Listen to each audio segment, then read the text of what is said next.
Assalamualaikum warahmatullahi wabarakatuh. Selamat datang sahabat semuanya di channel Jak Profesor. Semoga sahabat semuanya dalam keadaan sehat walafiat dan dimudahkan semua urusannya. Masih terkait dengan hibah 2026 ya, untuk penelitian ya. Kita akan jelaskan mengenai bagaimana cara merancang RAB yang efektif ya. Tentu mengacu pada panduan ya, larangan-larangan yang harus diperhatikan ya dalam penyusunan anggaran. Demikian pula harus diperhatikan juga mengacu pada standar B masukan, dan tentu yang paling penting adalah RAB itu disusun ya mengacu pada metode dan kegiatan yang diusulkan ya, mengacu pada metode dan kegiatan atau aktivitas yang diusulkan oleh pengusul. Baik, sahabat JP Channel ya, mengapa penting ya bahwa RAB ini mencerminkan kualitas proposal kita. Jadi bukan sekedar formalitas ya, jadi RAB itu bukan sekedar formalitas ya, tetapi merupakan cerminan ya dari perencanaan penelitian yang matang dan logis. Jadi memang kalau kita menyusun RAB harus merupakan bagian dari perencanaan penelitian ya, bukan hanya tentang misalnya menyusun ya rancangan proposal dari sisi ya rumusan masalah, tujuan ya, metode, kerangka teori ya, tetapi luaran penelitian, tapi juga termasuk di dalamnya adalah merancang RAB-nya. Dan salah satu ya sebab ya penyebab kegagalan proposal untuk didanai adalah RAB yang tidak realistis ya, RAB yang tidak realistis. Jadi nilainya ya tidak mengacu pada SBM ya. Jadi Ibu sekalian harus mengunduh ya SBM ya, SBM di tahun 2026 ya, SBM tahun 2026 sebagai acuan ya dalam semua usulan biaya ya, misalnya berkaitan dengan biaya konsumsi ya, kemudian berkaitan dengan uang harian ya, kemudian berkaitan dengan transport ya, kemudian tidak sinkron dengan metode. Jadi antara RAB dengan metodenya tidak sinkron. Di metodenya ada FGD ya, misalnya forum group discussion, tapi di RAB-nya tidak mencerminkan itu ya, atau sebaliknya dalam metodenya tidak ada forum group discussion, tapi ternyata di RAB-nya muncul. Kemudian misalnya di luaran ya, di luaran penelitian itu ada penyusunan buku ajar ya, tapi RAB-nya tidak mencerminkan itu ya, tidak ada komponen biaya penyusunan buku. Dan misalnya luarannya adalah biaya ada di situ ya, presentasi ya, di seminar ya nasional ya, tapi tidak tercermin di dalam RAB. Di dalam RAB tidak ada biaya keikutsertaan dalam seminar ya sebagai presenter. Jadi itu salah satu penyebab kegagalan. Selain itu juga melanggar ketentuan pendanaan yang berlaku yang berkaitan dengan larangan misalnya atau ketentuan ya, tidak boleh ya RAB itu diperuntukkan untuk honor peneliti utama ya. Ada kalau misalnya peneliti ada 3, peneliti 1, 2, 3 diberikan honor ya, maka itu tidak boleh. Yang dibolehkan adalah usulan ya biaya untuk pembantu peneliti ya, kemudian honorarium yang berkaitan dengan pengolah data itu masih diperkenankan untuk penerjemahan, tapi penerjemahan itu harus dikaitkan langsung dengan B publikasi. Jadi itu jadi satu ya, tidak dipisah ya, B penerjemahan sendiri, B publikasi artikel di CIB misalnya sendiri, tidak dipisah tapi digabung jadi satu. Dan prinsipnya apa ya? Jadi prinsip dasar dalam penyusunan RAB itu, jadi yang pertama harus mengacu pada SBM. Jadi rekan-rekan semuanya, sahabat JP Channel harus mengunduh ya SBM yang berlaku di tahun anggaran 2026. Ya, kalau memang ada perbedaan ya dibandingkan tahun sebelumnya ya, maka aculah di SBM yang terbaru ya. Dan alasan akademik, di setiap rupiah yang diajukan harus memiliki justifikasi akademik yang kuat dan relevan ya dengan tujuan penelitian. Nah, ini berarti alasan akademis. Kemudian metode mendikte biaya. Jadi harus kita acu ya RAB-nya itu pada metode yang sudah kita tulis ya di usulan penelitian. Di usulan penelitian ya sesuai dengan format penelitian template yang terbaru, itu kan di situ ada metode ya. Misalnya di situ ada diagram alir ya, diagram alir penelitian, dan juga di situ ada timeline ya, timeline kegiatan ya. Maka harus mengacu ke situ. Ya, RAB-nya harus mengacu pada metode yang sudah ditulis ya dalam proposal. RAB harus disusun berdasarkan kebutuhan metode penelitian yang jelas. Ya, bukan mencari cara menghabiskan dana yang tersedia, bukan. Jadi kalau pagunya adalah 150 juta ya, ketika kita sudah sesuaikan dengan metode ya, misalnya di situ terserap misalkan di situ jumlah anggaran yang diusulkan 100 juta ya, nggak perlu kita habiskan ya, atau nggak perlu kita usulkan sampai 150 juta, yang penting sesuai dengan kebutuhan kita ya, cocok dengan metode yang sudah kita tulis. Jadi dari prinsip dasar itu ya, fokus pada metode yang jelas ya, kemudian RAB-nya mengikuti metode tersebut ya, untuk membangun RAB yang kredibel. Kemudian sahabat CP Channel ya, keterkaitan antara metode ya, kegiatan dan RAB ya. Jadi metode berarti kita bisa lihat pada diagram alir penelitian ya. Maka RAB yang efektif, apa RAB yang efektif? Yaitu RAB yang selaras dengan metode dan kegiatan yang sudah diusulkan, kegiatan dan subkegiatan ya. Di tujuan penelitiannya apa yang ingin dicapai ya dalam penelitian tersebut ya. Nah, itu harus kita tulis ya secara jelas ya, tujuannya apa, sehingga kemudian dari tujuan penelitian tersebut ya kita bisa merancang metodenya apa. Jadi tahapan-tahapan metodenya apa dalam rangka untuk mencapai tujuan penelitian yang sudah kita tulis. Dan dalam tahapan metode tersebut kan dibutuhkan biaya. Ya, maka kita rancang ya berapa anggarannya, berapa biayanya. Jadi setiap tahapan metodologi harus memiliki aktivitas yang nyata. Ya, harus memiliki aktivitas yang nyata termasuk subaktivitasnya. Kemudian luaran yang terukur, ya, baik itu luaran yang khususnya luaran yang wajib ya. Bila kita di situ juga memasukkan luaran tambahan atau luaran opsional ya, maka juga bisa ditulis. Ya, dan alokasi biaya yang logis. Jadi ini juga harus terkait ya antara aktivitas ya, kemudian luaran dan juga alokasi biaya yang logis.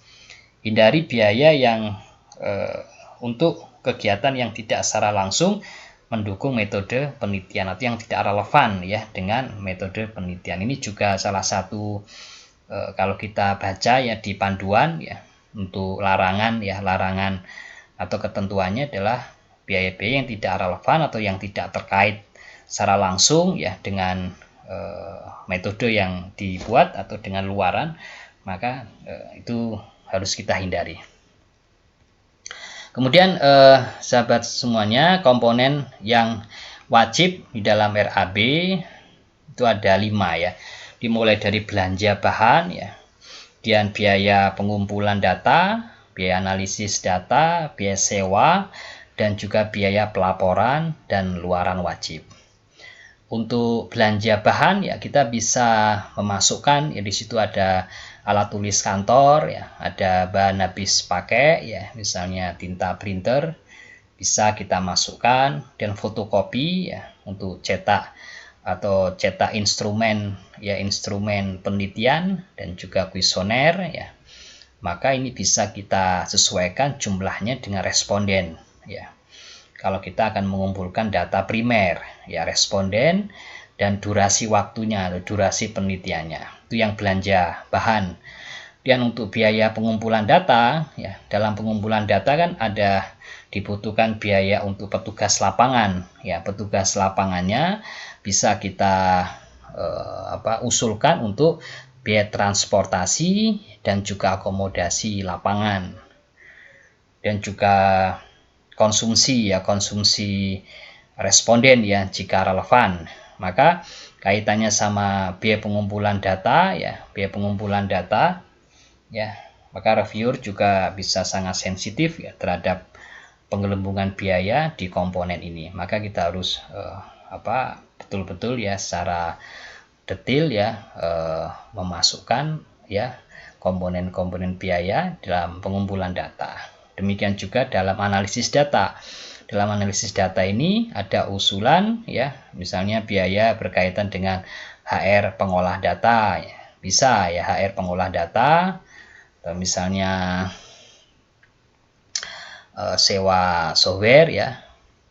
Dan bisa juga terkait dengan analisis data ya. Analisis data juga bisa ya. Dan juga transkripsi atau coding ya dalam data kualitatif ya. Dan jangan mengklaim analisis kompleks dengan data minimal. Jadi harus kita sesuaikan ya dengan analisis Nah, nanti misalnya dalam pengumpulan data dan dalam analisis data ini kita mengusulkan dalam kegiatannya ada forum group discussion ya, berarti bisa kita masukkan ya dalam pengumpulan data dan juga dalam analisis data ya. Kemudian untuk sewa peralatan bisa ya, sewa alat ukur bisa, kemudian sewa ruang khusus juga bisa ya. Dan sewa perangkat non aset ya, sewa perangkat non aset. Jadi fokus pada sewanya bukan pada belinya. Karena memang ada larangan dalam biaya untuk pembelian ya. Dan biaya yang berkaitan dengan pelaporan dan luaran wajib ya. Ini bisa misalnya seminar hasil ya, dan juga biaya untuk ya pencetakan laporan ya. Dan juga secara jelas ya di panduan itu disebutkan publikasi ilmiah ya untuk riset dasar, yaitu EPC-nya ya, artikel processing charge-nya bisa maksimal 10% ya untuk penelitian dasar, termasuk biaya penerjemahan. Jadi biaya terjemahan masuk di sini ya. Jadi kalau 150 juta itu 10%-nya karena menggunakan dasar pagu ya. Jadi 10% dari 150 juta ya berarti 15 juta itu bisa biaya publikasi termasuk biaya penerjemahan. Dan strategi ya menyesuaikan RAB dengan skema ya. Karena kita ketahui ya ada karakter dari setiap skemanya itu kan berbeda ya. Mulai dari penelitian dosen pemula ya, kemudian juga penelitian tesis ya. Dan skalanya kecil menengah fokus pada proses ilmiah dasar. Kalau penelitian disertasi ya, disertasi doktor ya, atau penelitian magister ya menuju doktor sarjana unggul, ini kedalaman teori dan metode yang beri kontribusi yang signifikan ya. Sedangkan penelitian fundamental atau penelitian kerjasama ya antar perguruan tinggi, di sini kolaborasi ya, kontribusi keilmuannya dengan dampak yang lebih luas. Sehingga RAB-nya ya, karena perbedaan dari setiap skema itu, maka RAB-nya juga harus menyesuaikan atau mencerminkan kapasitas skema dan tingkat luaran yang dijanjikan ya. Jangan menyamakan RAB skema yang 30 juta ya dengan skema yang 150 juta karena berbeda. Kemudian berapa kesalahan fatal ya dalam penyusunan RAB ya. Jadi yang perlu diperhatikan adalah hindari jebakan umum yang dapat menggugurkan proposal kita.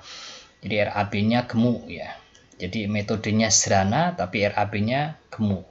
Nah, ini kan tidak cocok. Jadi kalau metodenya sederhana ya berarti RAB-nya juga menyesuaikan dengan metode.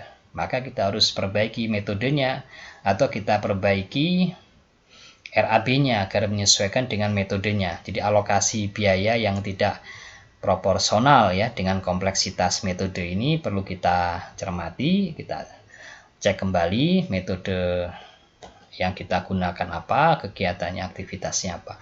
Dan biaya tanpa penjelasan, munculnya pos biaya yang tidak didukung atau dijelaskan dalam bagian metode tapi muncul tiba-tiba di biaya. Nah, ini juga nanti menimbulkan pertanyaan dan ini merupakan kesalahan yang sering dialami oleh para pengusul. Jadi pos biayanya itu ya tidak ada aktivitasnya sebetulnya. Kemudian yang ketiga, persentase belanja tidak seimbang. Jadi misalnya hampir semua anggaran habis di awal. Habis di awal ya tanpa alokasi untuk tahap selanjutnya.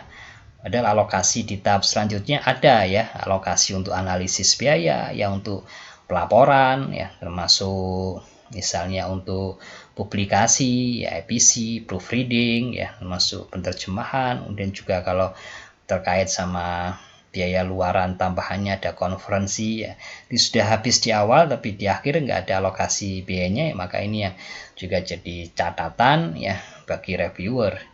Dan luarannya besar ya tapi biaya publikasinya nggak ada. Nah, ini jadi persoalan juga, ketidaksesuaian antara target luaran. Jadi target luarannya misalnya biaya publikasi jurnal internasional bereputasi ya dengan alokasi biaya terkait ini nggak sesuai, maka harus kita sesuaikan. Kalau misalnya publikasi di jurnal apa, harus kita sebutkan ya URL artikelnya dan juga indeksasinya di Scopus ya kita perlu sebutkan. Dan biayanya ya kita buat ya maksimalnya 10% dari paku. Jadi kalau pakunya 150 berarti maksimalnya 15. Itu sudah termasuk penerjemahan dan juga proofreading ya, semuanya ya jadi satu, bukan hanya publikasi saja ya.